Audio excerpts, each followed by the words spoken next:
Ny makasika ny sotoavana malagasy ny kabary izay kosa namaranantsika ny fampalalamba vao totosany Zomalasa teo ny fitokanana tamin'ny fomba ofisialy ny sampana fimpima ao Ambilobe ao. Ankoatr'izay dia nisy ihany koa ny fampimoahana mpianatra amin'ny kabary izay natrehany filombonahitry ny fibe-pireneny ny fimpama.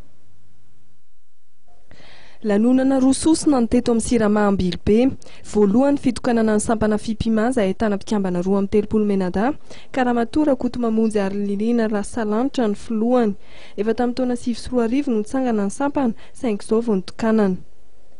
Olana vitsivitsy lasa izay ny taty amin'ny faritra avaratry ny nosy izahay nanatanteraka ny atrikasan'ny fampianarana izay nahitana mpampianatra kabary 100 mahery.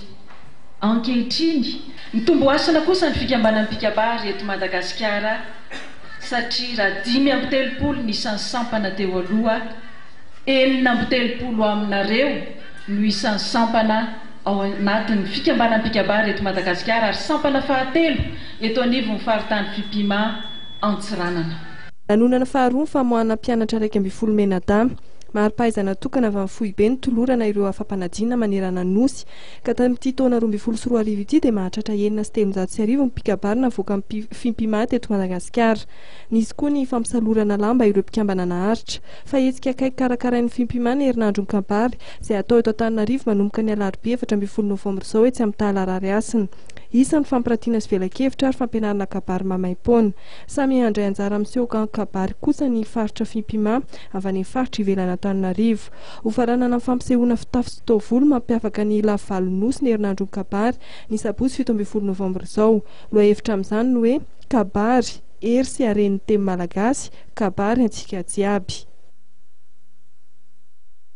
Isan'ny vaovao nisongadina netana tamintsika tany tokantrano tany tamin'ity takariva ity ny mahakasika ny fihaonana tamin'ny mpanao gazety no tanteran'ireo mpitandro ny filaminana nanatanteraka iraka tao anatin'ilay opération tandroka any amin'ny ilana tsy minosy iny. Izy ireo moa dia nanambara fa misy ambadika politika ny tsy fandriampahalemana izay miseho any amin'ny faritra atsimo iny. Ankoatra izay ihany koa dia niverina teny amin'ny lapan'ny fitsarana androany ny Tangalamena Zakarias Patrick raha ny fantatra moa dia nahiditra amponja vonjomaika ny lehilahy taoriny ny fianoany fampanoavana azy. Faritrreto ny fampalalama vaotsika dia isaorana feno ianao naritra anjery izany hatramin'ny farany manome fotoana ho anao indray rapitso amin'ny 7 ora hariva. Veloma tompoko.